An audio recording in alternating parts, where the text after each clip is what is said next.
katika kipindi chetu kingine maalum cha kujifunza kanuni na taratibu pamoja na matatizo ya afya ya uzazi. Kwa hivyo kipindi ni afya ya uzazi, na kipindi hiki tunaenda nacho kwa mtindo wa series, kwa maana ya mtiririko. Tulikuwa tumeanza kuzungumzia matatizo ya uzazi, ambapo tulisema kanuni ya kuweza kuamua kwamba wanandoa hawa wana matatizo ya uzazi ni pale wanapokaa kwa kipindi cha miezi 6 au mwaka mmoja wakitafuta mtoto na hawakufanikiwa. Hao tunasema wana matatizo ya uzazi. Sasa mara ya mwisho katika kipindi hiki tuliangalia matatizo yanayopelekea au sababu zinazopelekea matatizo ya uzazi kwa wanaume. Tulianza na wanaume, japokuwa wanawake pia zipo sababu na hao zipo nyingi, lakini tuliona tuanze na wanaume ambao wao wanadhani kwamba wako salama sana katika eneo hili. Kwa hivyo leo tutaendelea na utaratibu ule ule wa kuzitaja sababu, lakini pia wasikilizaji wetu wanapaswa kukumbuka, watazamaji mnapaswa kukumbuka kwamba mara ya mwisho tulikuwa tumezungumza habari za wanaume na sasa hatukumaliza. Nitamalizia kipande hicho, alafu moja kwa moja tutaenda kwenye nini kinachosababisha wanawake wasipate uzazi. Kwa nini wanawake wanapata matatizo ya uzazi, lakini pia kwa nini wanaume wanapata matatizo ya uzazi, ndio tulikuwa tumeanza. Tulibakisha mambo machache wakati tukishughulika na kesi ya wanaume. Tumebakiza mambo kadhaa. La kwanza ni ile tunaita hypogonadism. Hypogonadism ni tatizo ambapo viwango vya homoni ya testosterone kwa wanaume vinakuwa chini sana. Sasa testosterone hii ni muhimu sana katika uzalishaji wa mbegu, utendaji wa tendo la ndoa kwa upande wa wanaume. Hii nikiwa na maana kwamba mara nyingi mwanaume ambaye amepungukiwa testosterone hormone, uwezo wa kushiriki tendo la ndoa sawa sawa unapungua, lakini pia hamu ya tendo la ndoa inakuwa ni pungufu sana. Sababu nyingine ambayo sikuitaja ni tatizo lingine ambalo wanaume wanakuwa nalo. Tatizo hili ni retrograde ejaculation. Retrograde ejaculation ni matatizo katika suala zima la mwanaume anapotokeza mbegu. Kwa maana ya kwamba mbegu hii anapoitokeza inatakiwa itoke katika ile urethra, kwa maana ule mlija unaotoa nje. Sasa badala ya kutoka pale zinarudi kwenye kibofu cha mkojo. Hiyo ndio tunaita retrograde ejaculation. Na mara nyingi hii mwanaume akitaka kujua kwamba tatizo hili anatakiwa apime ile ambayo tunaita post ejaculatory urinary analysis.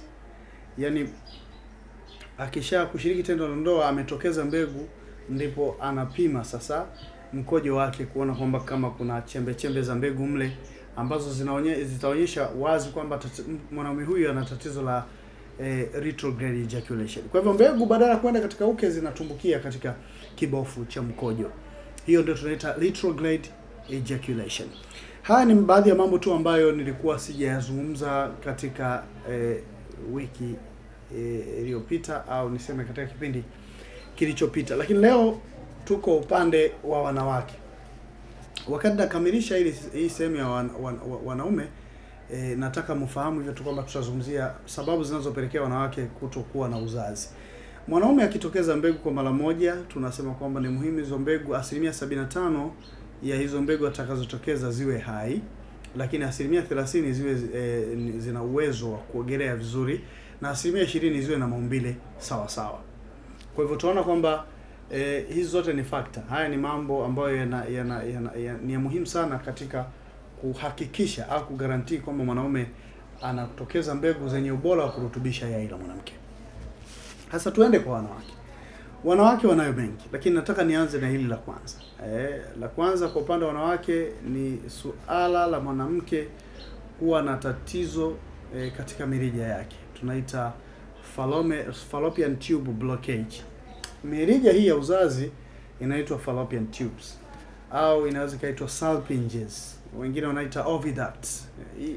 Yote kwa yote hayo ni majina yake, lakini sisi katika Kiswahili tunaita mirija ya uzazi. Sasa mirija ya uzazi hii huwa inaziba, na mrija wa uzazi ukiziba kunakuwa na tatizo kubwa, kwa sababu kwanza tunategemea kwamba yai likitoka katika mji wa mayai, kwa sababu kila mwezi mji wa mayai unaachia yai moja. Sasa hili linasafiri kupitia hiyo mirija ya uzazi na hatimaye vinakutana na mbegu ya mwanaume ambayo na yenyewe inakuwa imetoka na safari yake ya kutoka katika uke kupita katika ile cervix, kwa maana shingo ya kizazi, na hatimaye tumbo la uzazi. Mara nyingi vinakutana katika mirija.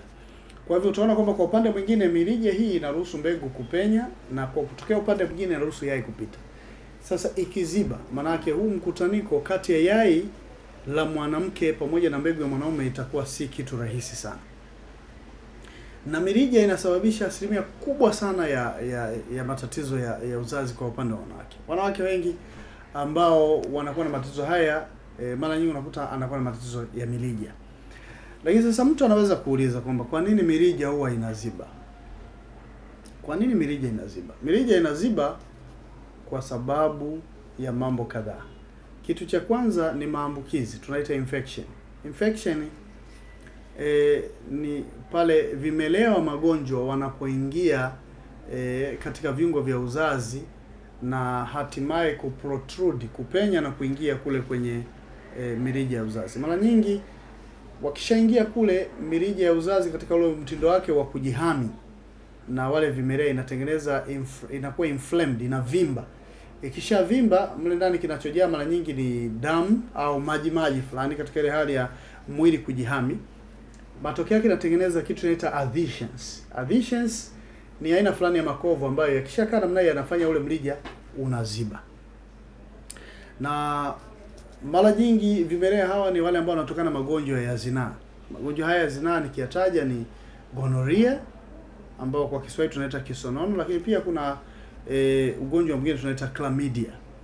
Sasa haya watu wanaweza kuyapata kwa njia ya kujamiiana. Lakini pia maambukizi haya kutokana na vimelea hawa ambao nimewataja huwa yanasababisha tatizo tunaita pelvic inflammatory disease. Pelvic inflammatory disease au PID katika ufupisho wake tunavyoweza kufupisha, ni na yenyewe inatokana na maambukizi. Lakini tazama, hii pelvic inflammatory disease definition yake ni kwamba ni maambukizi katika viungo vya uzazi. Sasa kunaweza kuwa ni vile vya chini ambao tunaita lower reproductive organs na vile vya juu tunaita upper reproductive organs.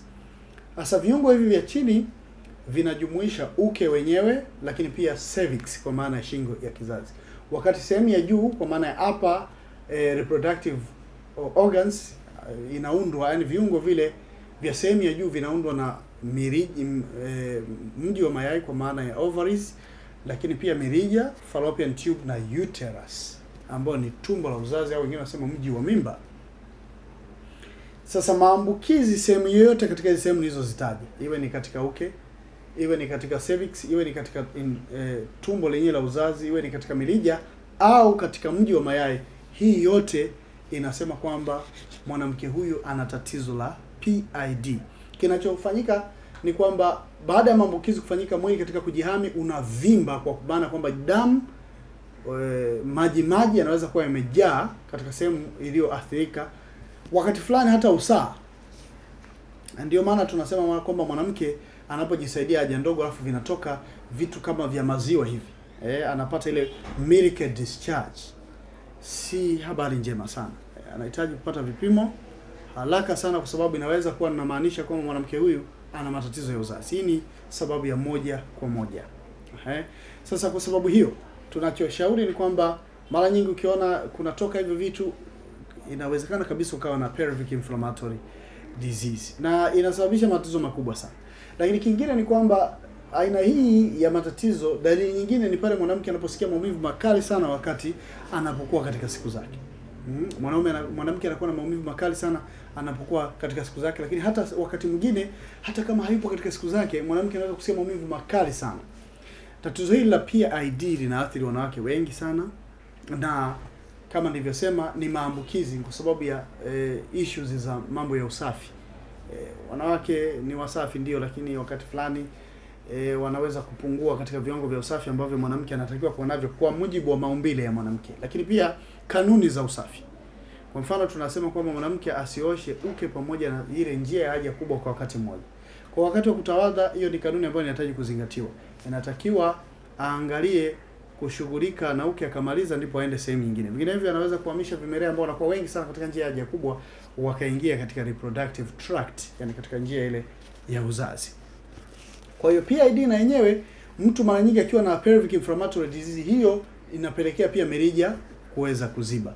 Na katika aina hii ya uzibaji wa mirija kuna aina mbili. Kuna kama aina tatu. Kuna adhesions, kwa maana yale makovu ambayo yanatengenezwa na hiyo hali ambayo nimeieleza kutokana na mwili kujihami na nini, mwisho wa siku inatengeneza makovu ya namna ile, au tunaita hydrosalpinx. Hydrosalpinx ni kuziba kwa mirija lakini kwa maji. Mara nyingi ukiangalia katika CT scan au ultrasound utaona kwamba ule mrija unakuwa kama sausage hivi, umevimba na maana kwa sababu mle ndani yamejaa maji.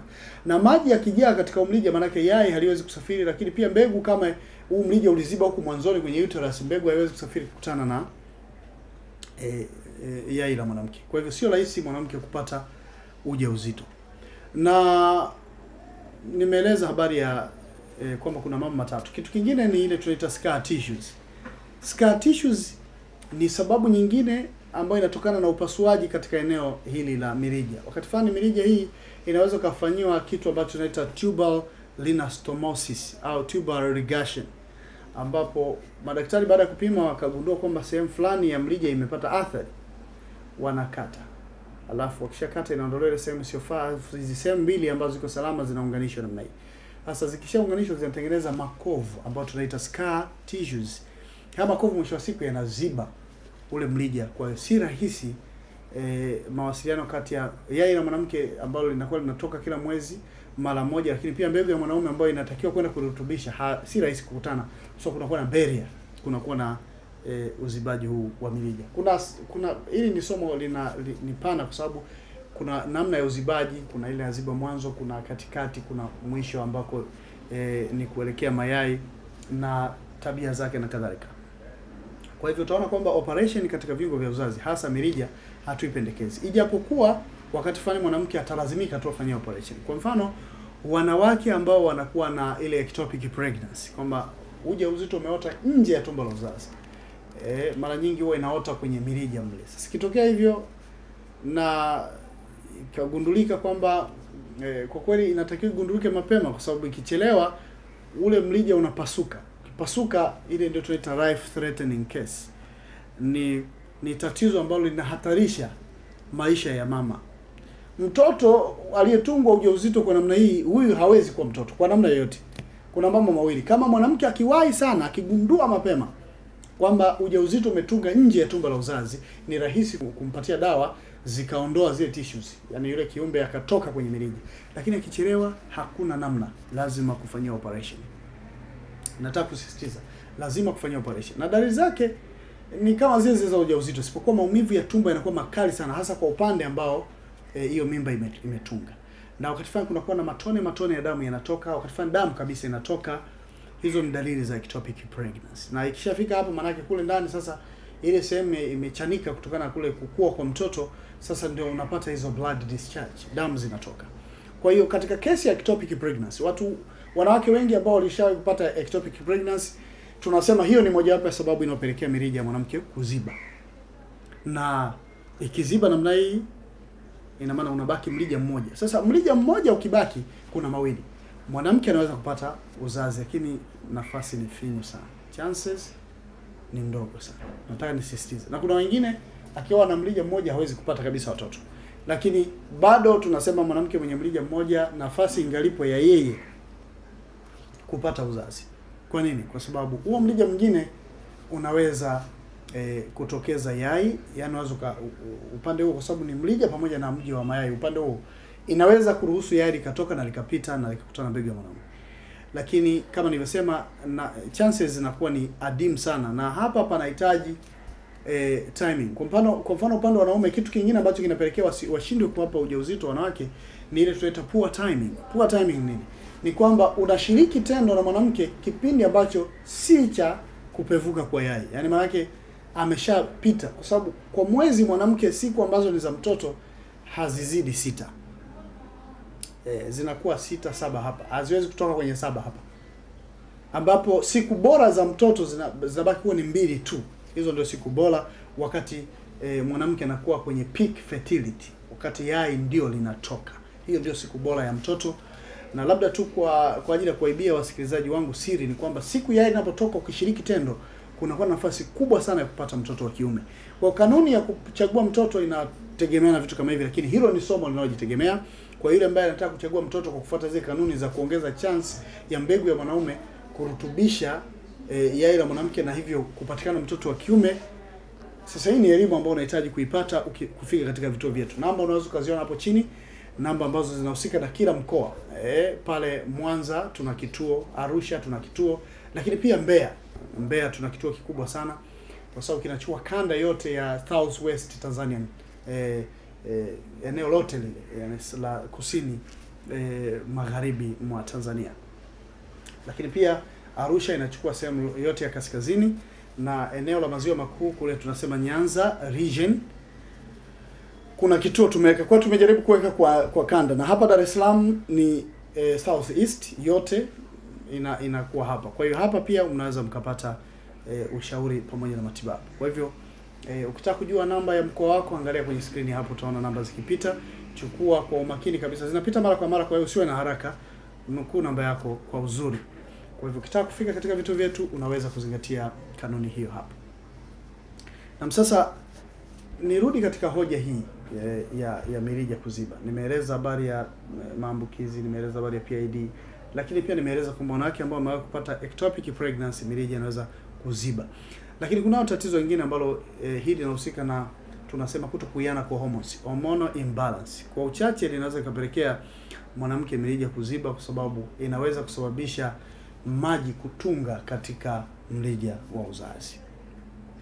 Na maji yakitunga namna hii katika mrija wa uzazi, basi si rahisi mwanamke huyu kupata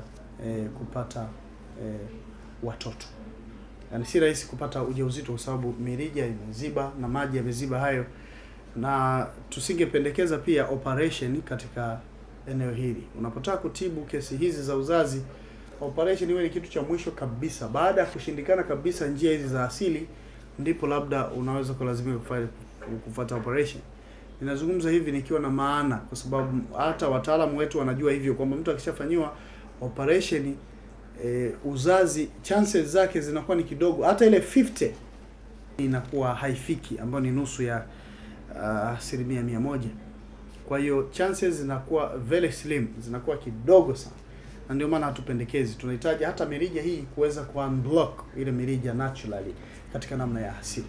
Na katika vituo vyetu utapata dawa hizi, hazina mashaka, ni dawa ambazo ukiachilia mbali utafiti tu ambao tumeufanya kwa dawa hizi uwezo wake kufanya kazi, lakini tayari zinawasaidia watu. Nadhani hicho ndio kitu cha msingi sana, kwamba watu wale ambao walikuwa na mirija imeziba wametumia mirija ikawa sawa, wamepata ujauzito. Kwa sababu mwisho wa siku masuala ya uzazi ni pale ambapo unapata kufanikiwa katika uzazi ambao ulikuwa ukikusumbua. Hilo ndio la maana. Kwa hiyo hatuangalii tu kwamba maumivu yamekoma na nini, lakini mwisho wa siku tunataka kuona mwanamke anapata ujauzito. Sasa tuende katika kitu kingine kinachosababisha matatizo ya uzazi kwa upande wa wanawake. Kuna uvimbe katika tumbo la uzazi tunaita uterine fibroids. Sasa hizi uterine fibroids ziko nyingi. Kuna intercavitary fibroids, kuna sasa ambayo inasababisha kesi za mwanamke kutokuzaa ni ile tunaita submucosal fibroids. Ni aina ya uvimbe ambao unapelekea wewe mwanamke kutokupata watoto. Utaangalia hapo katika screen yako, kama una macho mazuri utaona picha inayokuonyesha mfumo wa uzazi wa mwanamke na vimbe mbalimbali, na zimetajwa kwa majina. Kila moja na majina yake. Utaangalia hii ninayotaja ambayo tunaita submucosal fibroid. Hizi zinasababisha mwanamke kutokupata uzazi. Sasa dalili moja kubwa ya matatizo haya ya uvimbe kwenye tumbo la uzazi la mwanamke ni pamoja na mwanamke kupata hedhi nyingi sana. Mwanamke anapata hedhi nyingi, damu nyingi, hata wakati fulani pedi anatumia nyingi sana. Lakini pia hedhi kutoka mara 2 kwa mwezi. Hii ni dalili ya mwanamke ambaye ana uvimbe katika tumbo la uzazi. Wakati fulani tumbo kusikia kama limejaa, lakini pia wakati fulani tumbo linauma. Maumivu ni sehemu ya dalili za matatizo ya uvimbe. Uvimbe na wenyewe habari yake ni nzito. Sababu zake zipo. Siku tutakapokuja kuzungumzia uvimbe tu peke yake nitaeleza nini kinasababisha uvimbe. Ni vitu vinavyohitaji utafiti sana kuweza kujua nini kinachosababisha, kwa sababu miaka ya nyuma ilikuwa haijulikani, lakini sasa hivi inajulikana. Kama nilivyozungumza kwa upande wa mirija, uvimbe huu unatakiwa kuweza kutibiwa naturally. Yaani maana yake uvimbe huu una sababu zake. Labda nidokeze tu kinachopelekea uvimbe kwa upande wa wanawake katika matumbo yao ni ongezeko au kuvuka viwango vya homoni tunaita estrogen. Sasa estrogen inatokana na ulaji wa nyama za wanyama, hasa ile nyama nyekundu, lakini pia mafuta ya wanyama yote pamoja na hizi tunaita dairy products, bidhaa za maziwa zote zinapelekea mwanamke hormones zake kutokuiana, na hivyo estrogen kupanda juu sana. Hiyo ndio inatoa uwanja mpana wa mauvimbe kuota katika tumbo la uzazi. Mauvimbe haya tunaita uterine fibroids au uterine myoma au ray myoma. Lugha kama hizi unaweza kuziona hapo. Lakini ningesema tu kwamba sasa dawa zinachofanya kwanza ni kubalance zile hormones, kwa maana kwamba kuondoa uwezekano wa uvimbe kuota tena, alafu kuyeyusha huu uliopo. Wakati fulani ukiondoa tu vyanzo na uvimbe unayeyuka hapo hapo. Ndio maana kwa kesi za wanawake ambao wamekoma katika desturi zao, mwanamke ambaye amefikia kipindi cha menopause, kama alikuwa na uvimbe unakauka automatically, kwa sababu tayari zile hormones zake zinakuwa ziko katika utendaji. Kwa hiyo zikishuka namna na uvimbe na wenyewe hauna habari. Kwa hiyo tunachoshauri mwanamke wewe ambao unakuwa na uvimbe ni kutumia dawa ambazo licha tu ya kwamba zinaondoa uvimbe wenyewe, lakini pia zinaondoa vyanzo. Kwa sababu ukifanyia operation, kinachofanyika linatobolewa hilo tumbo, inakatwa, huo uvimbe unakatwa, unatolewa. Lakini kama vyanzo viko pale pale, ulaji wako ndio huo wa kula mafuta mengi ya wanyama hayo pamoja na maziwa hayo. Wewe maziwa ya kozi kila siku lazima ule, japokuwa yanatofautiana, leo mtindi, kesho fresh, nyingine umeikuta kwenye koni, hizi lambalamba hizi ambazo wanawake sasa hivi kumekuwa na mazoea mengi sana ya mazoea ya wanawake wengi kutumia bidhaa hizi za maziwa. Sina ugomvi na wale wanaozalisha hizi bidhaa, lakini hoja ni wewe unayetaka kuona kwamba afya yako ya uzazi inakuwa sawa sawa. Kwa kitu ambacho ningeshauri ni kwamba kama unafanya operation basi iwe ni last resort, kwamba yani umeshindwa njia zote. Kwa hivyo kwa wewe ambao utapenda kufika katika vituo vyetu, dawa za kuweza kushughulika na uvimbe bila operation zipo. Vinginevyo ukitaka mafafanuzi juu ya hili, namba hizo zinapita kwenye screen yako kwa kulingana na mkoa wako. Kumbuka kliniki hii ipo Dar es Salaam, Mbeya, Mwanza na Arusha. Kwa hivyo zingatia haya. Kama unatusikia kutoka katika mikoa hiyo, usipate tabu ya kuja Dar es Salaam, kwa sababu dawa zilizopo Dar es Salaam ndizo zilizopo katika hivyo vituo. Kama hapa Dar es Salaam pana vipimo na huko kuna vipimo, hakuna kilichopungua. Kwa huna sababu ya kusafiri kuja Dar es Salaam. Vinginevyo labda tu waamue tu kuonana na mmoja wapo wa madaktari wa kliniki hii. Labda unataka kuonana mimi, labda niko Dar es Salaam, of course unaweza kaja hapa, lakini vinginevyo kinachotibu ni dawa. Lakini pia kama ni taaluma sinayo mimi peke yangu, Praise Clinic na madaktari wengi sana ambao wana ujuzi wa kuweza kushughulika na kesi kama hizi. Lakini kwa upande wa dawa ndio hizi. Hakuna dawa tofauti katika mikoa hiyo. Kwa hiyo hii submucoso, aina ya uvimbe huu ambao tunaita submucoso inasababisha hali hii. Lakini kuna tatizo lingine ambalo tunaita endometriosis. Endometriosis ni ugonjwa. Endometriosis ni ugonjwa ambao nifafanue kidogo. Endometriosis ni pale ambapo so kwa kawaida tumbo la uzazi la mwanamke, nilieleza katika mada yetu ya kwanza wakati tunaangalia dalili, nieleza katika tumbo la uzazi la mwanamke kuna ule ukuta unaitwa endometrium. Ule ukuta endometrium, kipindi cha yai linapopevuka unaotesha rutuba, kwa maana kwamba kama litarutubishwa na yai la mwanamke na mbegu ya mwanaume, lile yai la mwanamke lio na uwezo wa kuja kujipandikiza kwenye endometrium, ule ukuta, na sasa inajenga rutuba. Na ndio hiyo rutuba ambayo kama hakukutokea matokeo ya yai ya mwanamke kurutubishwa, ndipo mwanamke anaona hedhi zake. Lakini kama ile virutubisho ile yai likajipandikiza kwenye ukuta wa tumbo la uzazi ambao tunaita endometrium, maana yake mwanamke hawezi kuona hedhi. Na ndio maana dalili ya kwanza mwanamke kushtuka kwamba naweza kuwa ni mjamzito ni pale ambapo amepitisha mwezi. Anasema jamani, pengine mimi nina tatizo hili. Ila kama atapima ujauzito hana na hedhi hazioni, basi anaweza kuwa na tatizo tunaita amenorrhea, ambalo hili nilieleza habari zake. Lakini vinginevyo kwenye huu ukuta wa tumbo la uzazi endometrium, ile rutuba inayoota ni maalum kwa ajili ya yai la mwanamke kwenda kujipandikiza pale kama litakuwa limerutubishwa. Sasa kwa bahati mbaya, katika hali sio kawaida, unakuta ile hali ambayo inaota kwenye endometrium, ile hali ya rutuba inaota mahali pengine, na mara nyingi inaweza kaota kwenye mirija ya uzazi, na endometriosis pia huwa inasababisha mirija ya uzazi kuziba. Ni moja wapo ya sababu ambazo zinapelekea mirija ya mwanamke kuziba. Lakini pia inaweza kaota katika mji wa mayai, kwa hiyo kukinza au kuzuia au kufanya uzalishaji au upevishaji wa mayai kuwa ni tatizo. Sasa endometriosis ni ile hali ile cervical mucus, endometrial mucus, yani ile hali ya rutuba inayokuwa kwenye tumbo la uzazi kwenda kujipandikiza mahali pengine. Nimesema mirija inaweza kujipandikiza kwenye mirija, na ikitokea hivi inaweza kusababisha mirija kuziba. Lakini pia inaweza ikatokea kwenye mji wa mayai wenyewe, kwenye ovaries kule, unaweza kuona. Lakini pia inaweza kutokea kwenye ile eneo ambao ndio viungo vya uzazi vinakaa, tunaita abdominal cavity. Abdominal cavity inaweza kutokea. Na kama una macho mazuri unaweza ukaona hapo katika screen yako mambo yanavyokuwa, kwamba endometriosis ni ugonjwa mwingine au matatizo katika mfumo wa uzazi wa mwanamke ambayo yanapelekea mwanamke kuto kupata watoto. Lakini endometriosis hii inasababishwa na nini? Endometriosis inasababishwa na hormonal imbalance, kutokuiana kwa hormones. Lakini ziko sababu nyingi, sio mada yake leo. Tutakapoingia katika mada hiyo tutalichambua na kuliweka sawa. Pengine nieleze dalili ya endometriosis. Endometriosis dalili yake mojawapo ni hiyo kutoka hedhi nyingi, lakini maumivu makali sana wakati wa hedhi. Na mara nyingi maumivu yale yanatoka image kutoka katika eneo ambalo tayari hiyo endometrio tunasema unajua tatizo letu tunaita endometriosis inatokana na ile tabia endometrium, ule ukuta kuota mahali pengine. Sasa endometriosis hiyo inaweza kusababisha damu kutoka kwa wingi pia kwa mwanamke, akiwa maumivu makali katika eneo husika.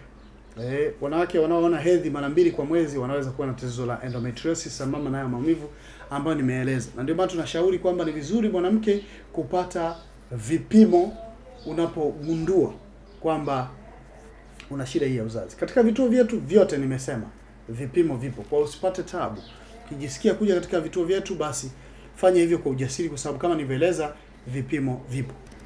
Sasa wakati tunakwenda kukamilisha, nitambulishe vituo vyetu. Nimesema hapa Dar es Salaam tunapatikana Sinza Makaburini. Na vinginevyo ukiona unatatanika, unaweza kupiga nambari hizo za simu zinazopita hapo kwa kuandama mkoa wako. Angalia ukipiga mahali pengine mwendo utakuwa mrefu sana wao kukurudisha tena huku kwa mawasiliano. Kwa hivyo zingatia hilo. Lakini kama umekosa katika upitaji wa hizo namba, umekosa namba ya Dar es Salaam, chukua sasa mkoa wote, kwa sababu sisi tunafanya kazi kwa pamoja. Bado watakusaidia kuweza kupata kituo kiko wapi. Watakuelekeza tu, wote wanafahamu. Vinginevyo niseme tu kwamba masomo haya yataendelea, lakini wewe ambaye unaona kwamba huwezi kusubiri mpaka kipindi kiruke, namba ni hizo. Fika katika vituo vyetu, si tu utapata vipimo, lakini pia ushauri na pia matibabu. Sina la ziada kwa kipindi hiki cha leo. Panapo majaliwa tutaendelea na mfululizo huu. Jina langu naitwa Dr. Silas James.